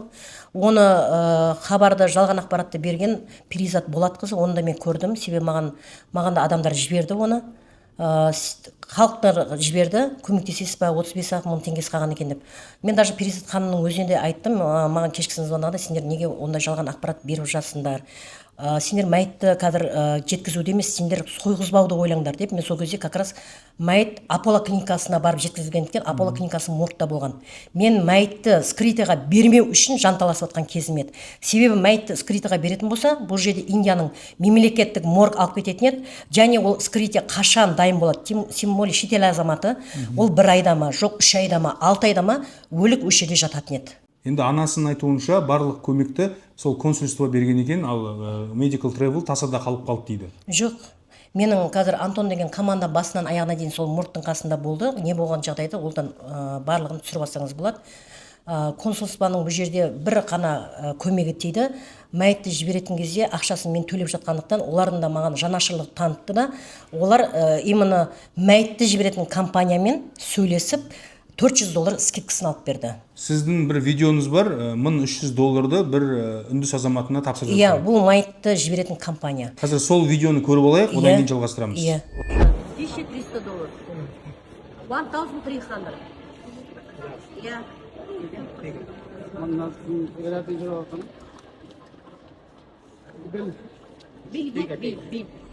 Дәл осы кезде қасыңызда Райхан ханым отыр. Райхан ханым біліп отыр ма? Бұл $1300 баласының мәйітін аман есен елге апара жатқаны үшін тапсырылып жатқанын. Мен Райхан ханымға ойбай, міне сенің балаңның мен мәйітіне төлеп жатырмын деп айтқан жоқпын. Неге айтпадыңыз? Енді ол жылап отқан адамға ол беріп жатқан ақша міндет болмасын, немесе айтады ғой қазақта, мұсылманда, берсең садақаны көрсетпей бер деп. Мен сондай ниетте бердім. Сол себептен оған мен шұқып, или болмаса мен төлеп жатырмын деген нәрсе болған жоқ. Бірақ Перизат Болатқызы менімен 24/7 байланыста отырды. Перизат Болатқызы деген кім жалпы? Жаңа 35 мың ғана ақшасы қалды деп. Ол кім болады бұл әулетке? Менің естуім бойынша, Райханның айту бойынша сіңлісі екен. Жақсы, жарайды. Енді өзі жоқтың көзі жоқ, сыртынан бізде әңгіме айтпай қойайық. Факт, сіз баланы, қайтыс болған баланың мәйітін өзіңіз қалтаңыздан төлеп бердіңіз. Иә, $1300. Анасына айтпадыңыз. Анасы қасында отырды, біліп отыр деп ойлаймын, бірақ мен былай, міне қара, мен сенің балаңның мәйітіне төлеп жатырмын деп айтқан жоқ. Жақсы. Одан кейін анасының елге қайту билеті бар. Оны кім алып берді? Мен алып бердім. Мен сізге даже көрсете аламын. Мына жерде мен Фарангиз деген переводчик болды ғой. Соның Фарангиздің мына жерде міне картасына мен ақша жібердім. Маған билеттің бағасын жіберді. Бір адамның билеті ма? Иә. Неге қымбат? Бизнес класс қой. Сіз бизнес классқа алып бердіңіз? Әрине. Не себепті? Себебі баласын жоғалтып жатқан ана, неде самолетта бір жағдай болып қалса, эконом класстан гөрі бизнес класста барлық стюардессаның вниманиясы болсын, жүрегінде бір жағдай болып қалып, или болмаса сол жерде талып қалса, басқа болса, чтобы именно жедел жәрдем көрсетілсін де мен бизнес классқа алып бердім. Medical Travel'дың саясатына жалпы билет алып беру, мәйітті жіберу кіре ма, кірмей ма негізі? Негізі кірмейді. Негізі кірмейді, бірақ адамгершілік ретінде мен соны істедім. Жақсы. Енді не себепті Райхан ана, енді мен сұхбат алдым, сұхбатты кейін өзіңіз де көре жатарсыз, ол кісі расымен де дәл осындай жақсылықтарыңызды білмейді. Өйткені ол кісі ойлап жүр, сыртқы істер министрлігі консулдықтар жаңағы мәйітті тасымалдауға, билет алып беруге бүкіл қаражатын жұмсады дейді. Енді ол кетіп жатқан кезде маған жалпы түсінгенін, разы болғанын бәрін жылап та айтқан видеолар бар, оны да көрсете аламын. Ол разы болып кетті, бірақ елге барып, неге оның ойы бұзылып, неге мен туралы жаман ақпарат бергеніне мен де таңғаламын. Мен ойлаймын, бұл Райхан ханымның стрессовый жағдайын пайдаланған адамдар бар артында деп. Қазір видео деп қалдыңыз ғой, сізбен қоштасып, сізге лебізін айтып жатқан. Сол видеоны көріп алайық, одан кейін сол видеоға қарсы бір-екі сұрағым бар. Моргта баланы табытқа салып, дәрілерден алдын бір түсірілген видео бар. Одан соң баланы дәрілеп болып табытқа салып машинаға салып жатқан кезде құшақтасып қайырласқан кездегі видео бар. Экранда назарымызды экранға бұрайық, сол бір видеоны көріп алайық. Рахмет саған, Гүл аға, рахмет, көп рахмет. Иә, жат елде, бөтен елде қолдау беріп, қамқоршы болғаныңа рахмет ризамын, Алла разы болсын. Қасымда жабырқағанда қасымда табылғаныңа рахмет, шын жүректен айтып тұрмын. Жаным, разы бол жаным. Қолымнан келгенше жәрдемді бердім. Осы видеоны мен Райханға да көрсеттім. Райханның айтуынша мен өзімнің ойым, бірақ қорыққаннан айттым дейді. Рахметті. Себебі өзге елдемін, қазір рахмет айтпасам тағы да маған бір нәрсе болып қалама деп ойладым дейді. Сіздер болмаса басқа дәрігерлер оны қорқытып бопсалаған кез болды ма? Ешқандай, ешкім қорқытқан жоқ. Тем более Индияда дәрігерлер ешқашан пациентке дөрекі сөйлемейді. Ол үшін мен 100% сенімдімін. Индияда барлық дәрігерлер кішіпейілдікпен қарайды және өте илтипатпен сөйлейді. Енді мынандай сұрақ қойғым келеді Гүлзара ханым. Райханнан сұхбат алған кезде 31-ші телеарна, Райханның өзіңіз де көрген шығарсыз, менен 15-20 миллион теңге жымқырды дейді. Осыған қатысты не айта аласыз? Бұған қатысты оның бәрі жалған. Райхан ханымды мен жаңағы айтып қалдым, 35 мың жалған ақпарат кетті ғой.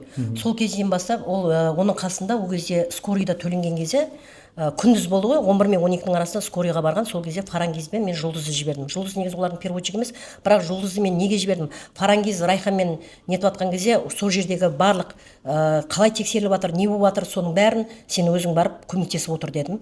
Және де мен ол жерге Дәулет аға деген бізде 10 айдан бері емделіп жатқан кісіні жіберткіздім. Себебі Райханға бір жағдай болып қалса, қазақпыз ғой, мұсылманшылықпен түсіндіріп айтып, кішкене сабырға шақырыңыз деп мен жібергем.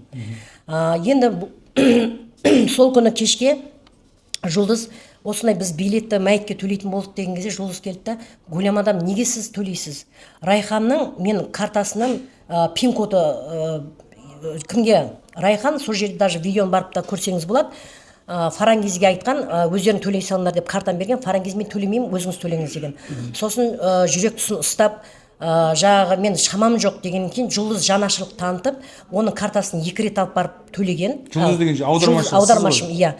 2 рет апарған, екеуінде де пин код дұрыс болмаған. Сөйтіп пин код ашылмай жатыр деген кезде Райхан екеуі отырып сол жерде пин кодты ауыстырған. Сөйтіп 3-ші рет тағы апарғанда сол жерде 5500 рупий сол жерде шешілген. Сол кезде Жұлдыздың пин кодты өзінің Райхан қолында ұстап тұрған пин кодты ауыстыруға көмектескен кезде Жұлдыз, ол 6 мыңнан жоғары сума бар екенін Жұлдыз өз көзімен көрген. 6 миллионнан ма? 6 миллионнан жоғары сума. Ол ақша сбордың ақшасы ма? Енді оның бәрі сбордан жиналған деп айтамын. Себебі жаңа сіз айттыңыз ғой, менің SMM-ім Толғанай. Олардың парақшасын жүргізу барысында суббота күні біз видеоны четверг күні қойған болсақ, суббота күні кешкісін звондап сөйлескен. Райхан ханыммен өзі постоянно байланыста отырды Толғанай. Райхан өзі хабарласқан жоқ Толғанайға. Толғанай сол енді өзінің алған ақшасын ақтайын деп маған аккаунтты беріңіздер, мен видеоларды істеуім керек деп хабарласқан кезде олар кіре алмай қойған. В общем, аккаунттың паролін дұрыс айтпаған. Содан Толғанай хабарласқан кезде 2 миллионнан артық ақша жиналды деп айтқан. Ал бірақ сол күні жаңа Дәулет ағамен бір этажда тұрған, Дәулет ағаға және сол жерде қазақтар 3-4 қазақ естіді деді. Біздің естуіміз бойынша 5 миллион 800 жиналды деп айтқан. Жақсы, енді суббота күні. Бұл әңгіменің барлығы не үшін айтылып отыр? Қайтатын кезде қалтасында 35 мың теңге қалуы мүмкін емес деген әңгімеден шығып тұр ма? Иә, содан мен 35 мың теңге қалды деп бұлар жалған ақпарат бергеннен кейін, Жұлдыз тем более маған 6 миллионнан жоғары сума дегеннен кейін, мен сондай ойымды өзгерткен жоқпын. Әрине, хорошо, мен көмектесейін дедім. Сөйттім де мен ешқандай сөзге келмей билетін де алып бердім. Білдім, ода ақша бар екен. Жаңағы мәйітке де төледім. Сөйттім де сосын мен SMM-ге айттым. Ертең халық сұрап қалса, сіздер сборды жүргізіңіздер. Сол үшін сен Райхан ханымның телефонын алма. Өзіне ұстатып отырып, сол сборға қанша ақша жиналған, немесе картасында қанша сума бар екен түсіріп ал дедім. Райханның рұқсатымен? Райханның рұқсатымен және Райханның өзі телефон ұстап отырсын дедім. Ол видео бар ма сізде? Бар менде. Бере аласыз ба? Әрине бере аламын барлығын. Онда қазір сол видеоны көріп шығайық. Сол ана жерлеуге неге сол ақша салып жіберген мен. Жасыратын несі бар? Болды ғой болар.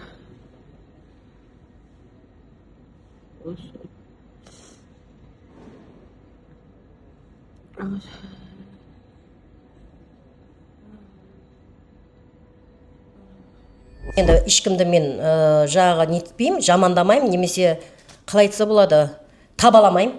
Бұл жерде мен мына жақта баланың мәйітімен арпалысып жатқанда, бұл ана халықтан жиналған ақшаның 3 миллионын бала қайтыс болғаннан кейін 3 сағаттан кейін кредитін жапқан, өзінің кредитін жапқан. Оны қалай растайсыз? Менде скриншоттар бар ғой, барлығы видеосы бар, скриншоттар бар. Мен жаңа айттым ғой, Толғанай ханым түсіріп алған. Сосын одан кейін түнгі сағат 12-ден кейін жолдасына 2 миллион. Ғабит деген жолдасына 2 миллион жіберген. Ол бойынша... Және ол сбордың ақшасы екеніне сіз кәміл сенімдісіз ғой, иә? Себебі мен кәміл сенемін, себебі ол 2 миллионнан аса ақша жиналды деп бір айтқан, қасындағы пациенттерге 5 миллион 800 деп айтқан, және де оның айтқаны видеосы бар дедім ғой. Мен қолымдағы бар ақшамен шығып келдім деп айтты. Сол бар ақшасы қанша екен айтпадым? Мен оны сұраған жоқпын. Қазір енді ол кісі маған айтады, мен 6 миллион теңгемен шықтым дейді. Жоқ, оған мен сенбеймін. Жақсы. Жарайды. Енді 90 сөздің тобықтай түйіні мен Райханнан сұхбат алған кезде сұрақты төтесінен қойдым. Қазір сіздің талап арызыңыз қандай деп. Ол кісінің айтуынша мен ешкімге талап арызым жоқ, ешкімге өкпе назым жоқ, тек баламның ұрығын Үндістаннан Қазақстанға алып беруге сіздер жәрдемдесіңіздер деп сізге және сыртқы істер министрлігіне, консульствоға өтініш айтып отыр. Енді ол бойынша ертең бүгін воскресенье, ертең именно ұрығын сақтайтын клиникаға алып бара аламын, сол жерде өздеріңіз сөйлесіңіздер, себебі мен ұрық мәселесіне мен қатыса алмаймын, жауап бере алмаймын. Ол Үндістанның өзінің заңы бар. Жақсы. Бүгін енді жексенбі күні десе де біз Сұңқар Сәбитті алғаш қабылдаған дәрігермен келісе аламыз ба? Әрине, келісе аласыздар.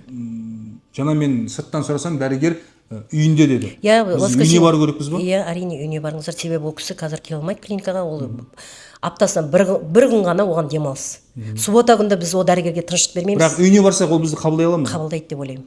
Біз осы баланың келген кездегі диагнозын, анализін барлығын сол кісіден сұрап қабылдайды деп ойлаймын, себебі ол кісі өте мейірімді, өте жақсы кісі. Ал сіздің алып қосарыңыз бар ма? Не айтқыңыз келеді? Менің айтатыным, осы Райхан ханымды мен әрине түсінем, оның басына осындай жағдай келіп отыр, баласын жоғалтып отыр, бірақ бұл жерде Райхан ханым осы нәрсені не себептен 15-20 миллион жымқырды деп менің осыншама атағыма кір келтіргені, және оның істелінген билетті, мәйітті, бәріне ақша төлегенді Райхан білмесе де, Райханның сіңлісі Перизат ханым білді.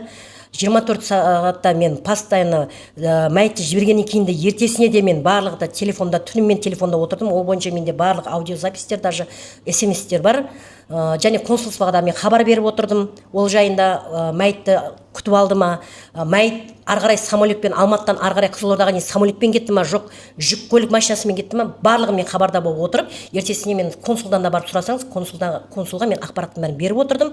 Олар маған всегда рахмет айтып отырып, осындай маған жала жапқанына мен таңғалып отырмын. Енді бұл бойынша әрине бір Аллаға аян, және заң өзінің компанияның заңгері арғарай айналысады деп айтамын. Жақсы, сізге соңғы өтінішім қазір дәрігермен кездесуге өзіңіздің аудармашыңызды менімен бірге жіберсеңіз. Әрине, қазір жіберемін, егер сіздер алдымен сөйлесіп алыңыздар, егер рұқсат берсе, мен жіберейін. Жақсы, рахмет. Мені танымайтын адамдар да осы шығып жатқан видеолардың астына неше түрлі маған сөздер жазуда, оларды да менің заңгерім сөйлесетін болады. Заңгерім заң жүзінде олармен сотта жүздесетін болады. Жақсы, рахмет үлкен. Ардақты ағайын, 20 сәуір Сұңқар Сәбит пен оның анасы Райхан ана дәл осы көлікте қайтып бара жатқан бұл такси жүргізуші. Қазір енді такси жүргізушінен қаза қалай орын алғанын сұрап білейікші. Ассалаумағалейкум, мен есімім Руслан Өтепбай, журналистпін, Алматы қаласынан келіп тұрмын. 20 сәуір Сұңқар Сәбит пен Райхан ханымды сіз қайдан және қай жаққа апарып жатырсыз? So he came from Kazakhstan, he's a journalist, and he want to ask about Сұңқар Сәбит. In 20th April, from where you were taking, and then to where you were dropping the Сұңқар Сәбит and mother? My car is coming from hotel.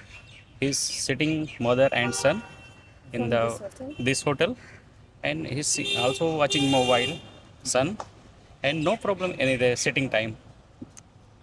And go on the way. His problem after 15 minutes on the way. Punkt A, hotel, punkt B. From to where you were taking the patients? This hotel. No, from hotel to where? From hotel to Apollo hospital.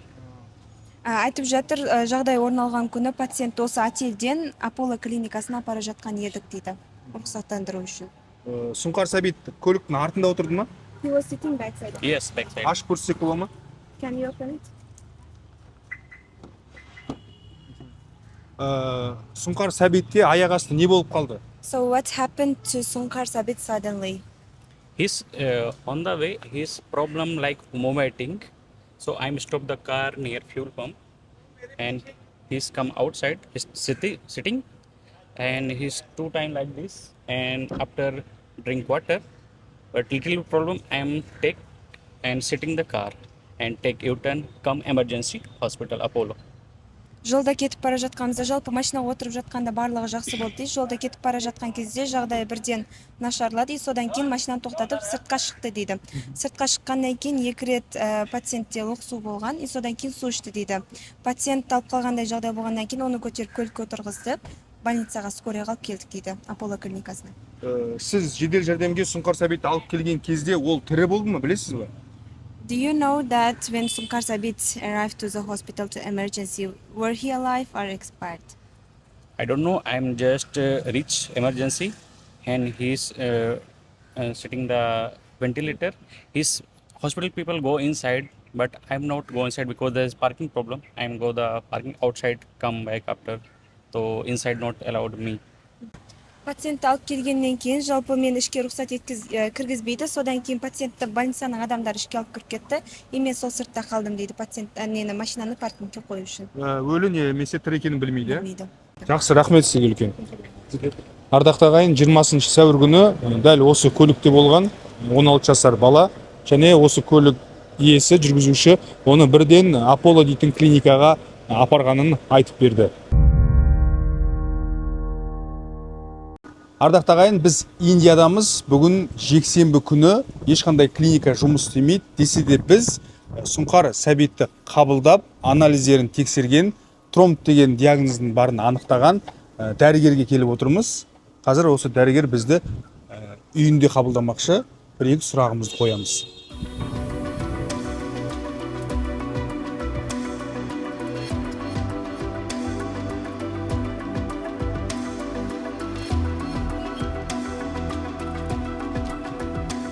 Namaste. Hello, namaste. My name is Ruslan. I'm a journalist. Okay. Hi, I'm from Ruslan. Kazakhstan, Almaty. Yeah, have a seat. Менің келіп тұрған себебім таяуда біздің отандасымыз Сұңқар Сәбит осы Үндістан еліне келіп ем алуға келген, бірақ десе де ажал құшты. Сол Сұңқар Сәбитті сіз қабылдадыңыз ба? Не айта аласыз? If I recollect correctly, Дәрігер айтып жатыр, барлық нелерді есіме түсіруім бойынша, ол пациент жас бала болған, және пациент маған енді келіп, енді диагноз қойылған еді пациентке, метастаза болған еді өкпесінде и нелерінде, тамырларында. Сол пациент бізге келгеннен кейін біз енді тексерулерді жасап жатқан едік, әлі ешқандай ем бастаған жоқ едік. Пациент тексерулерге бара жатқан кезде таксиде қайтыс болды. Именно қайда бара жатқан білмейміз, бірақ таксиде қайтыс болды деп айтып жатыр. Маған келген ақпарат бойынша. Сонымен қатар пациент қайтыс болғаннан кейін біз сразу Аполло клиникасына жеткіздік. Аполлоға барғаннан кейін дәрігерлер тексеріс жасады және пациенттің қайтыс болғанын хабарлады. Содан кейін ол біздің өзіміздің клиникаға алып келді.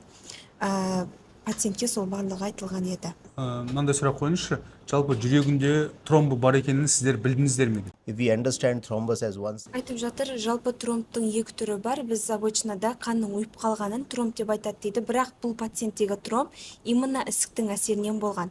Пациентте өкпеде өте көп ісік болған. Соның әсерінен именно қан жүру жолдарында ол жерде ісіктің әсерінен тромб пайда болған дейді. Вот именно сол каналдармен және сонымен қатар клеткалармен жүретін ісік сол жердегі қан несінде жолында жүрекке баратын жерінде пайда болған дейді. Ол пайда болған, ол қаннан ұйғаннан емес, именно ісіктің әсерінен пайда болған тромбы. Сол тромбтың пайда болғанын бұл кісілер жаңа Сұңқар Сәбит келген күннен бастап білді ме? Қашан білді? when he came and we started the investigation, Біз келгеннен кейін тексерістерді жасадық дейді. Соның әсерінде ПЕТ-КТ және экокардиограмма жасадық. Сол кезде точно білдік, өкпеде өте үлкен бір ісік бар екен, и сол именно қан нелермен, қан жолдарымен жүрекке баратын жерде ісіктің әсерінен пайда болған тромб бар екен білдік. Мынандай сұрақ қойып беріңізші. егерде дәл осындай ісіктің әсерінен пайда болған тромбтың бар екенін Алматыда немесе өзінің туған жерінде Қызылордада білгенде Индияға жібермес пе еді? Жалпы Индияға келу қауіп па осындай диагнозбен? I think it is okay. Қазір дәрігер айтып жатыр, жалпы бұл екі сценариймен болады дейді. Именно пациентте. Біріншісі ол пациентте, например, операция болмайды. Себебі операция жасаған кезде там ісікті алу біріншіден проблема, анестезия бере алмаймыз, наркоз бере алмаймыз, себебі наркозды тромбы көтере алмау мүмкін. Бұл біріншісі. Екіншіден, жақсы жағымен ойлайтын болсақ, бұл пациенттегі диагноз полный лечимый диагноз, то что емделетін. Емделетін болғаннан кейін бұл диагноз үшін химия өте жақсы жұмыс жасайды. Химия берілетін еді. Бірақ біз көптеген адамдарды білеміз, то что торт кесіп жатқан кездің өзінде жүрегін тоқтап қалған нелері, ол біз білмейміз, то что ненің тромбының қашан жарылып кететінін және қашан адамның жүрегі тоқтап қалатынын.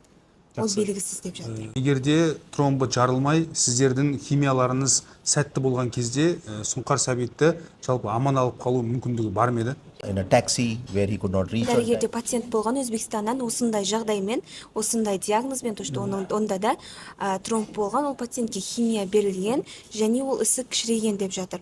Жалпы бұл Сұңқар Сәбиттің жағдайында да, если тромб жарылмаған жағдайда біз химия бергенде ол кішірейтін еді дейді. И біз оны емдей алатын едік.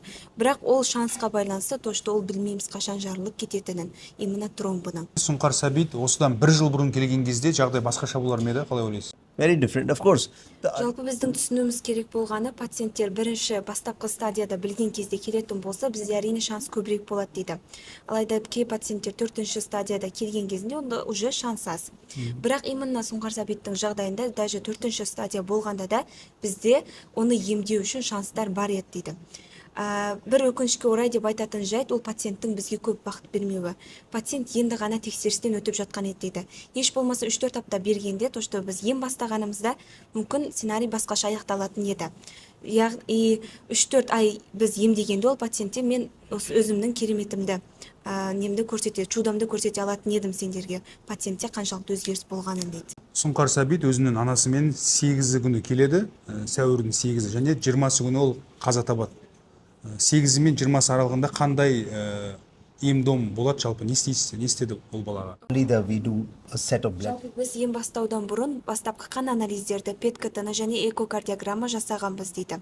И жалпы пациенттерге именно осындай диагнозда түсіндірілу керек болған жағдай ол ұрықты сақтандыру себебі и биопсия алынғаны.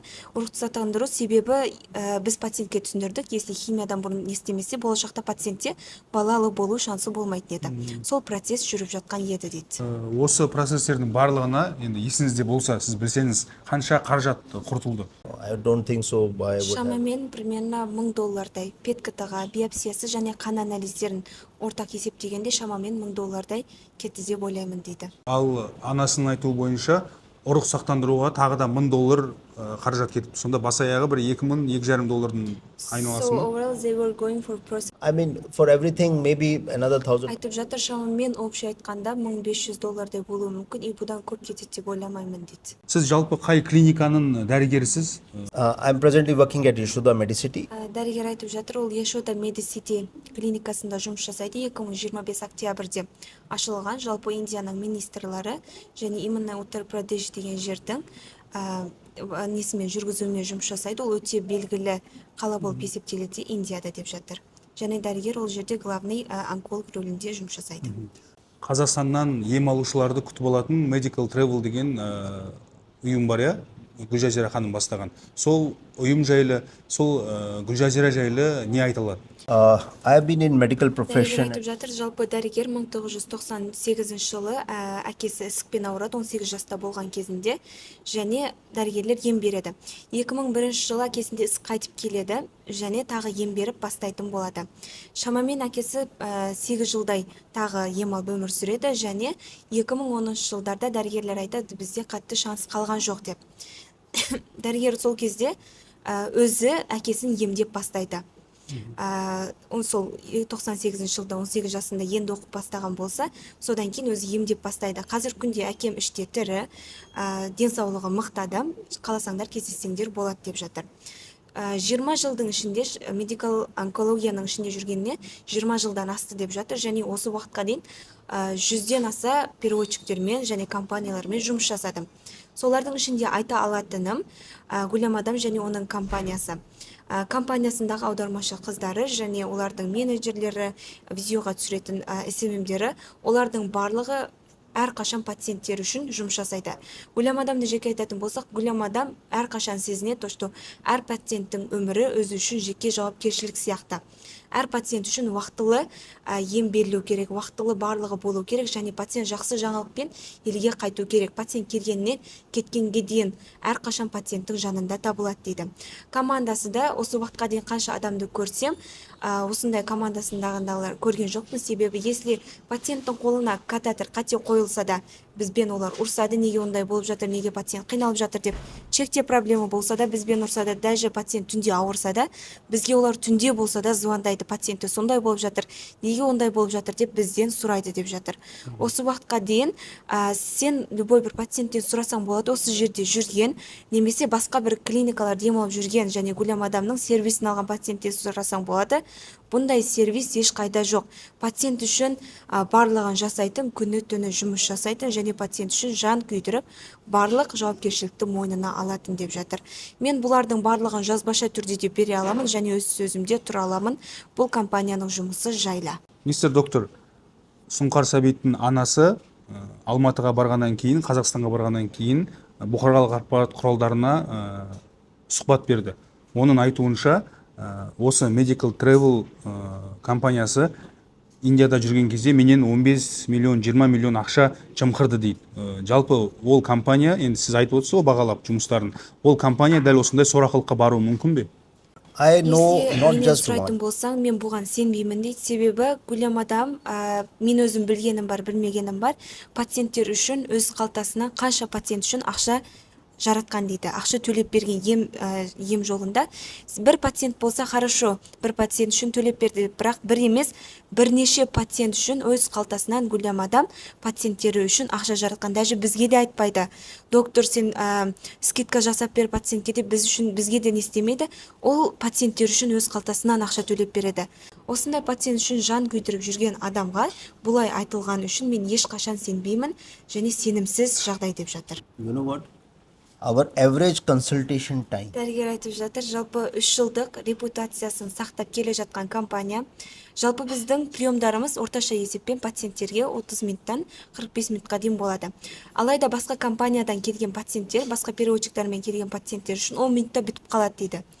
Именно Гүлям Адам және оның пациенттерімен болатын прием біз түнгі сағат 12 түнгі бірге дейін де жасаймыз деп жатыр. Себебі пациент келген кезде олар өздерін жоғалтып алады. Депрессияда болады, не сұрауын білмейді. Гүлям Адам олар үшін барлық сұрақтарына жауап алып отырады. Барлық сұрақты олар үшін сұрап отырады. Әр пациентіне солай сұрақ алғаннан кейін түн жарымға дейін прием жасаймыз дейді. Енді сен өзің ойлап көр. Түнге дейін осындай пациент үшін жұмыс жасайтын, жан күйдіріп жүретін, әрқашанда осындай компания 3 жылдық репутациясын просто осындай $40,000 ақша үшін құртады деп ойлайсың ба? Олар осындай пациент үшін жүгіріп жүрген кезде бір пациентке ондай жасамайды. Ондай болу мүмкін емес. Даже ол логикаға да сыймайтын дүние. Not even for $4 million she will do it. Жалпы $40,000 емес, 40 миллион, 4 миллион доллар болса да, одан да көп сумма болса да, мен сенбеймін Гүлямның бұлай жасайтынына дейді. Себебі ол бұндай жасайтын адам емес, ешқашан сене алмаймын дейді. Мистер доктор, мен осы Үндістанға келмес бұрын Қызылорда облысында Теренөзек деген ауыл бар, жаңағы Сұңқар Сәбиттің туған жері. Туған жеріне барып, анасынан сұхбат алдым. Анасымен сұхбаттастым, оның өзінің шындығын білдім. Бірақ енді біз журналист болғаннан кейін екі жақты бірдей алып жүру үшін арнайы Үндістанға ұшып келіп, қазір сізбен тілдестім, сізге дейін Гүлжазира ханыммен тілдестім, журналистік зерттеуімді халыққа ұсынып жатырмын, фактпен, дерекпен сүйеніп. Сұхбат бергеніңізге, уақыт тапқаныңызға, демалыс күні болса да үйіңізге шақырып қабылдағаныңызға көптен көп рахмет. a person who is grief stricken, I have Мен жалпы Сұңқар Сәбиттің мамасына тілейтінім ол тек жайлылық және қиналмауын сұрап қаламын дейді. Сұңқар Сәбиттің өзіне де Алладан соларды сұрап қаламын. Енді уақыт болған жоқ, бізде пациент емдеу үшін уақыт берген жоқ пациент.